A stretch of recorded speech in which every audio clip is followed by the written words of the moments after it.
sistem informasi sumber daya manusia dan sistem informasi sumber daya informasi. Detailnya mari kita tonton video ini hingga selesai. Sistem informasi sumber daya manusia adalah sistem yang digunakan dalam mengolah personil di dalam perusahaan. Sedangkan fungsinya sebagai departemen atau divisi di dalam organisasi dan bertanggung jawab atas banyak kegiatan yang berhubungan dengan SDM.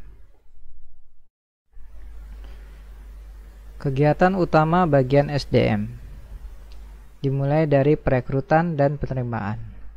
Perekrutan, menurut Stoner yang dikutip oleh Sadili Samsudin, mengemukakan, "The recruitment is the development of a pool of job candidate in accordance with a human resource plan." Ini maksudnya proses pengumpulan calon pemegang jabatan yang sesuai dengan rencana dan sumber daya manusia untuk menduduki suatu jabatan atau pekerjaan tertentu. Beberapa dasar rekrutmen, diantaranya job analysis atau analisa jabatan, job description, uraian jabatan, job specification, persyaratan jabatan, job evaluation, penilaian jabatan, job classification, penggolongan jabatan. Sedangkan sumber rekrutmen secara internal melalui job posting, referensi pegawai, rencana suksesi penggantian. Selanjutnya, sumber rekrutmen secara eksternal melalui sekolah, perguruan tinggi, perusahaan lain, orang yang belum bekerja.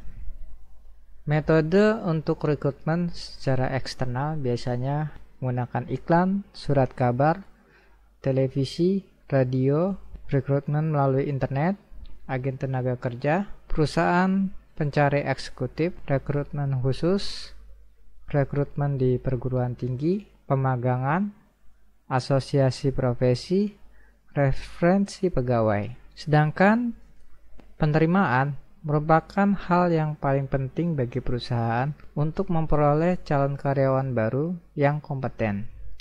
Karyawan adalah aset utama perusahaan yang menjadi perencana dan pelaku aktif dari aktivitas organisasi. Pada sebagian perusahaan, proses penerimaan karyawan baru masih belum dilakukan secara profesional, sehingga seringkali kita mendapati karyawan yang baru masuk ke dalam suatu perusahaan hanya bertahan dalam jangka waktu yang pendek saja. Alasan yang utama adalah kesalahan rekrutmen. Calon karyawan dianggap memenuhi kualifikasi seperti kriteria pendidikan, pengalaman kerja, skill atau kemampuan, usia, karakter, dan kriteria lainnya. Yang kedua, pendidikan dan pelatihan. Pendidikan adalah suatu proses, teknik, dan metode belajar mengajar dengan maksud mentransfer suatu pengetahuan dari seseorang kepada orang lain melalui prosedur yang sistematis dan terorganisir, biasanya berlangsung dalam jangka waktu yang relatif lama. Pelatihan merupakan bagian dari investasi SDM atau human investment untuk meningkatkan kemampuan dan keterampilan kerja sehingga meningkatkan kinerja pegawai. Ketiga, manajemen data. Setiap organisasi, khususnya perusahaan, memerlukan data yang bersifat real. Dari setiap tingkatan manajemennya, data tersebut disusun dan dikelola dalam sebuah sistem informasi. Salah satu sistem informasi terpenting pada perusahaan adalah mengetahui bagaimana mengelola sumber daya manusia atau Human Resource Information System. Sistem informasi sumber daya manusia merupakan sebuah sistem berbasis komputer yang berfungsi mengatur, menganalisa, dan mengelola sumber daya manusia sehingga diperoleh informasi yang tepat guna dalam mengambil keputusan. Dalam manajemen data, SDM menyimpan semua informasi ke dalam database yang berhubungan dengan pegawai dan pengolahan data tersebut untuk menentukan kebutuhan informasi pemakai. Beberapa aplikasi Human Resource Management atau aplikasi HRD seperti HRtrack, Natural HR, Web Human Resource, Zoho People, Deskera. Yang keempat yaitu penghentian dan administrasi tunjangan. Ini adalah proses di mana masa kerja seseorang yang telah bekerja di perusahaan telah berakhir dan mereka menerima paket tunjangan. Sedangkan setelah penghentian ada bagian SDM yang mengurus program pensiun perusahaan bagi mantan pegawai yang berhak. Subsistem input sistem informasi sumber daya manusia mencakup subsistem informasi akuntansi. Ini memiliki peranan dalam mengolah data yang sifatnya lebih ke arah data personil, yaitu relatif permanen dan bersifat non-keuangan. Kemudian data keuangan yang bersifat keuangan dan cenderung dinamis. Subsistem penelitian SDM memiliki peranan dalam mengumpulkan data melalui proyek penelitian khusus seperti penelitian suksesi, analisa evaluasi jabatan, dan penelitian keluhan. Selanjutnya, subsistem intelijen SDM berperan dalam mengumpulkan data yang berhubungan dengan SDM dari lingkungan luar di area sekitar perusahaan. Masuk ke database SISDM atau Sistem Informasi Sistem Sumber Daya Manusia terdiri dari dua bagian. Yang pertama, data pegawai berisi data yang berhubungan dengan data pegawai atau perusahaan. Sedangkan data non-pegawai, contohnya data agen tenaga kerja, akademik atau universitas, serikat pekerja, dan pemerintah. Sistem informasi kepegawaian ini mengelola beberapa data. Di antaranya data induk yang berisi identitas kepegawaian berupa NIP, nama, alamat, tempat, tanggal lahir, agama, dan lain-lain. Kemudian data riwayat kepegawaian berisi tentang data kenaikan jabatan, data prestasi kerja, data pensiun, dan seterusnya. Selanjutnya, data pendidikan, keluarga, dan lain-lain. Ini merupakan data yang berisi angkatan kelulusan pendidikan di sekolah, universitas, pelatihan, jenjang pendidikan di dalam keluarga, dan data tanggungan. Output berupa data pribadi, daftar pegawai yang akan naik jabatan, dan data pegawai yang akan pensiun.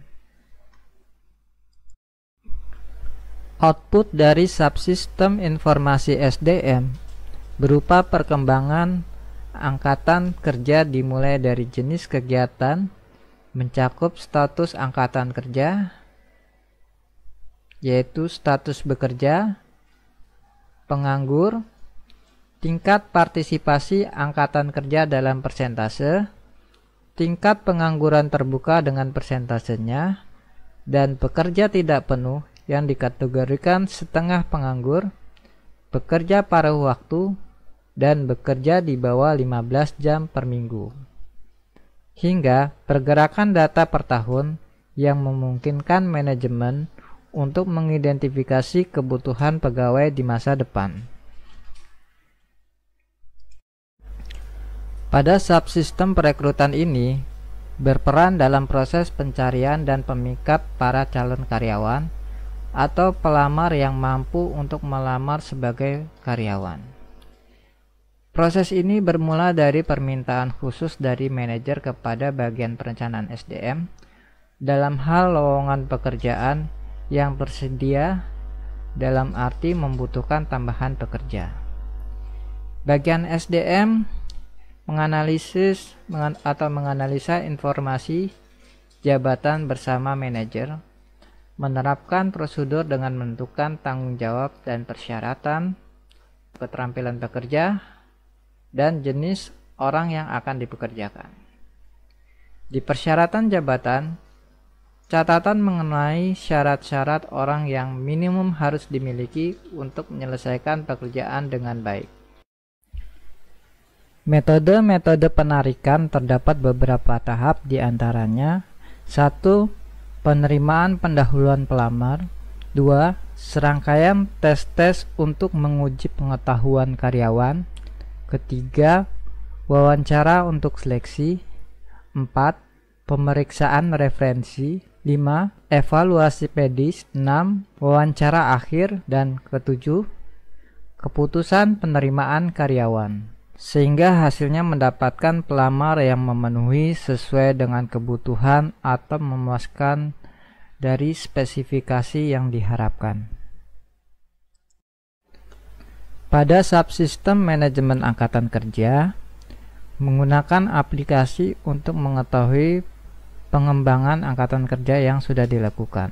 Ini merupakan sesuatu yang dibutuhkan oleh para manajer untuk merencanakan kebutuhan tenaga kerja dalam jangka pendek dan jangka panjang.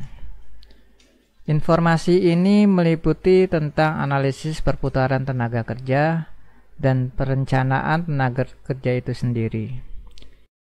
Kita bisa melihat gambar di bawah ini bahwa HRMS memiliki beberapa komponen. Di antaranya, personel data management. SDM menyimpan database yang berhubungan dengan memproses data tersebut untuk memenuhi kebutuhan informasi pemakai. Resource management sebagai langkah dan upaya untuk memastikan pengaturan minat dan bakat karyawan secara terinci untuk memenuhi kebutuhan dan tujuan perusahaan. Skill management, praktik pemahaman, pengembangan, dan penyebaran orang-orang atau pekerja dan keterampilan yang mereka miliki. Performance management, menurut Armstrong, adalah pendekatan strategis dan terpadu untuk meraih kesuksesan pada organisasi. Caranya adalah dengan memperbaiki kinerja karyawan dan mengembangkan kemampuan tim. Secara sederhana, manajemen performa dapat diartikan sebagai proses sistematis untuk membuat seluruh karyawan bersinergi untuk mencapai tujuan perusahaan yang berkelanjutan. Attendance atau leave management merupakan sistem informasi manajemen cuti, layanan mandiri untuk meminta cuti dan akses tepat waktu. Hal ini mengevaluasi setiap permintaan terhadap saldo manfaat yang diminta secara otomatis dan permintaan cuti terutang lainnya.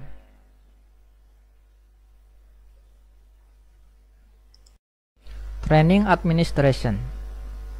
Tujuannya dari pelatihan ini bagi peserta adalah memahami bagaimana mengelola kantor secara efektif, memahami peranan penting dan fungsi staf admin dalam menunjang aktivitas perusahaan sehari-hari, mampu menyusun daftar prioritas sesuai tugas dan tanggung jawab, mampu mengelola informasi yang dibutuhkan oleh unit-unit lain, dapat lebih terampil dalam mengelola administrasi kantor, mampu meningkatkan profesionalitas kerja, memiliki sikap dan cara berpikir serta bertindak sesuai dengan tuntutan zaman. HR and Benefit Administration merupakan proses menciptakan, memperbarui, dan mengelola manfaat bagi karyawan suatu organisasi. Umumnya ditugaskan ke fungsi SDM. Ini melibatkan tugas-tugas seperti membuat program tunjangan, mendaftarkan karyawan baru dalam program tersebut atau aplikasinya, berhubungan dengan pemasukan dan menangani faktur. Resource allocation ini merupakan proses penunjukan sumber daya komputer untuk program atau aplikasi tertentu supaya program tersebut bisa dipergunakan dan dimanfaatkan seefektif dan efisien mungkin. Subsistem kompensasi berperan dalam proses penggajian melalui dari proses input dengan mendata gaji pokok, data tunjangan, data kenaikan jabatan, data lembur, dan data potongan hingga output laporan berupa slip gaji, serta rekapitulasi gaji pegawai per bulan.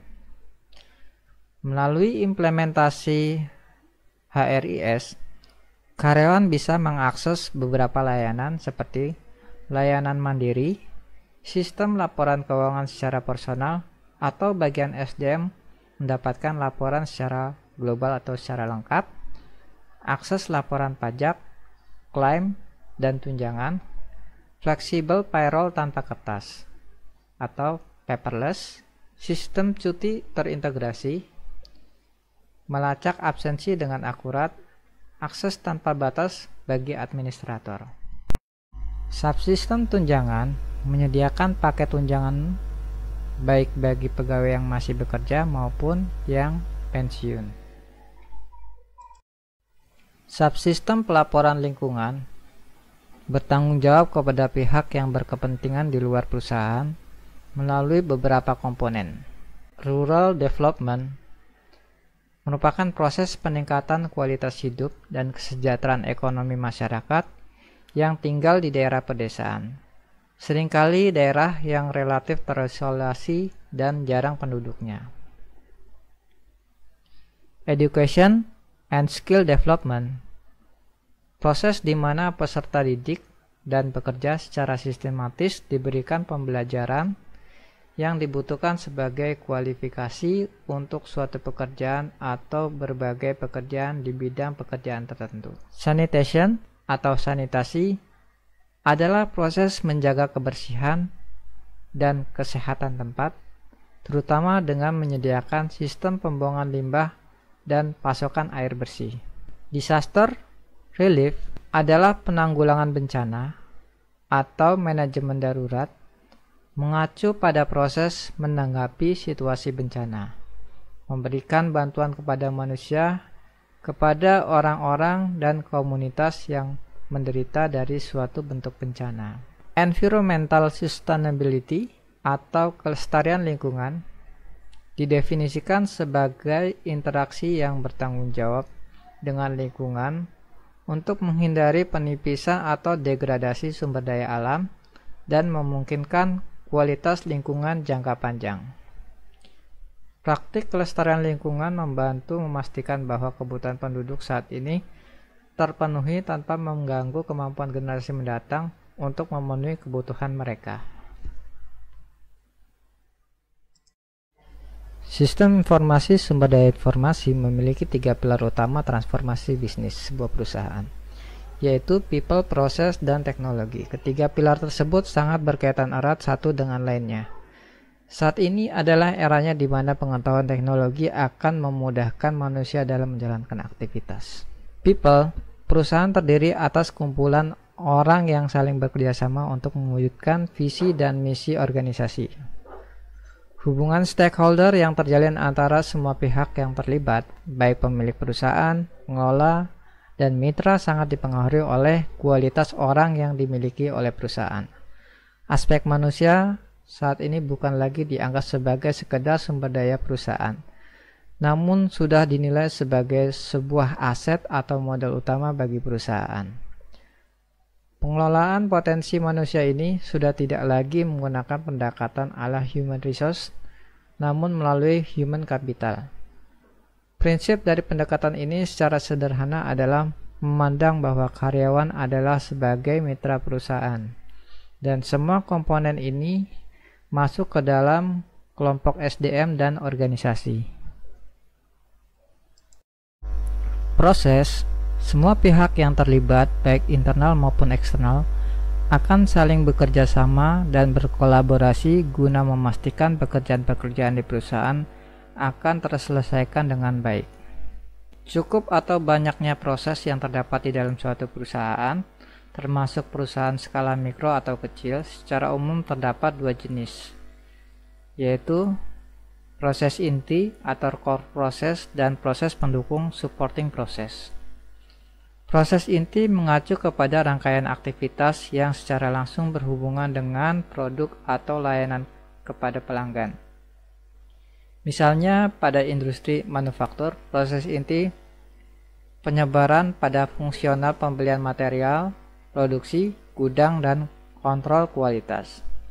Sedangkan proses pendukung adalah aktivitas yang berhubungan secara langsung dengan pelanggan, namun keberadaannya dapat meningkatkan nilai dari layanan atau produk. Contoh sederhana proses pendukung ini adalah layanan keluhan pelanggan, keuangan, akuntansi, dan pengelolaan sumber daya manusia. Baik proses inti maupun pendukung mutlak dikelola dengan baik melalui dari perencanaan, implementasi, eksekusi, pemantauan, hingga perbaikan. Kajian ilmu tentang bagaimana mengelola proses bisnis ini dapat dipelajari lebih lanjut melalui Business Process Management. Dan semua komponen ini masuk ke dalam kelompok pengumpulan proses, penyimpanan, menggunakan, dan menyebarkan. Masuk ke teknologi, saat ini sangat berpengaruh dalam perkembangan suatu bisnis. Penggunaan teknologi pada perusahaan akan memudahkan karyawan dalam menjalankan proses bisnis, sehingga mempercepat tercapainya tujuan perusahaan. Teknologi dapat berupa tool apapun yang bisa digunakan untuk mengeksekusi proses bisnis, SOP maupun instruksi kerja lainnya. Tool tersebut bisa berupa teknologi informasi, peralatan kerja, mesin, alat ukur, dan lain sebagainya.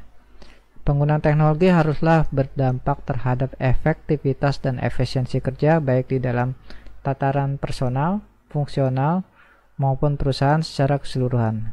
Kehadiran teknologi tidak boleh melahirkan permasalahan baru, dan semua komponen ini masuk ke dalam blok teknologi.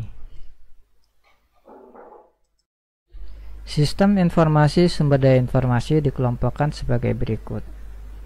Jasa informasi, analis sistem, programmer, pengelola database, spesialisasi jaringan, dan personel operasi. Sumber daya informasi perusahaan meliputi hardware, software, para spesialis informasi, pemakai fasilitas, database, dan informasi. Sistem yang menyediakan informasi mengenai sumber daya informasi perusahaan pada para pemakai di seluruh perusahaan. Manajer merupakan unit jasa informasi, dikenal sebagai istilah Chief Information Officer. Chief Information Officer atau CIO memegang peranan dalam berkontribusi pada perencanaan strategis perusahaan dan jasa informasi. Sumber kepemimpinan utama dalam mencapai dan memelihara kualitas informasi dilakukan dengan menjaga keamanan sumber daya informasi, merencanakan keadaan tak terduga, dan menjaga biaya sumber daya informasi tetap terkendali. Keamanan sistem, hal ini mengacu pada perlindungan terhadap sumber daya informasi perusahaan dari ancaman oleh pihak-pihak yang tidak berwenang.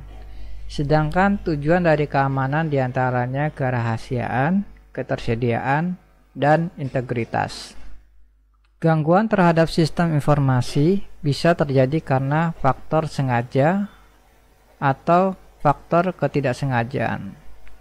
Sedangkan ketidaksengajaan bisa dikategorikan mulai dari kesalahan teknis, misalnya masalah hardware dan syntax error, kemudian gangguan lingkungan, misalnya petir, gempa bumi, air, dan debu, kesalahan manusia atau human error, menggunakan data yang salah, dan menghapus tanpa sengaja. Mengelola gangguan bisa dilakukan dengan beberapa cara sebagai berikut. 1. Membina internal user. 2. Memasang pengendalian di sistem informasi. 3. Memeriksa efektivitas pengendalian yang dipasang. Keempat, merencanakan pengembalian atau recovery akibat gangguan. Kita bisa melihat pada gambar di samping, ini merupakan salah satu kerangka yang digunakan untuk mengamankan sistem informasi. Kita bisa melihat dari elemen network. Di sini ada firewall, demilitarized zone atau DMZ, data loss prevention. Di sini fungsinya melindungi intranet dari akses eksternal dengan memisahkan intranet dari host yang dapat diakses dari luar jaringan lokal. Sistem internal terlindungi dari akses yang tidak sah di luar jaringan. Misalnya, perusahaan mungkin memiliki intranet yang terdiri dari workstation karyawan, data dokumen pekerjaan kantor. Platform antivirus software patching, security specification for system. Ini merupakan sistem penggunaan auto update antivirus, meningkatkan keamanan sistem internal.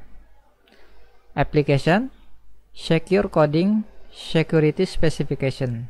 Ini merupakan teknik pengkodean yang baik dan clean, sehingga sesuai dengan tingkat keamanan dari spesifikasi sistem.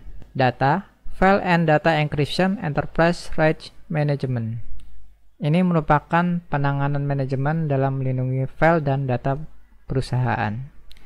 Respon, monitoring, instruction, detection, remediation.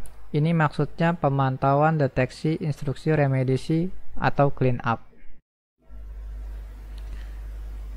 Pengendalian keamanan informasi sebagai mekanisme yang diterapkan baik untuk melindungi perusahaan dari resiko atau meminimalkan dampak resiko pada perusahaan.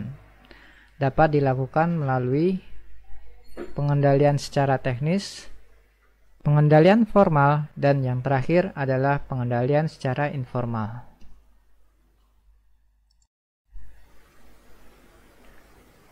Pengendalian keamanan informasi terbagi menjadi 3, yaitu pengendalian teknis berupa pengendalian akses, sistem deteksi, firewall atau dinding pelindung, pengendalian kriptografis, pengendalian fisik. Pengendalian formal yaitu penentuan cara berperilaku, dokumentasi prosedur, dan praktik yang diharapkan melalui pengawasan serta pencegahan perilaku berbeda dari panduan yang berlaku.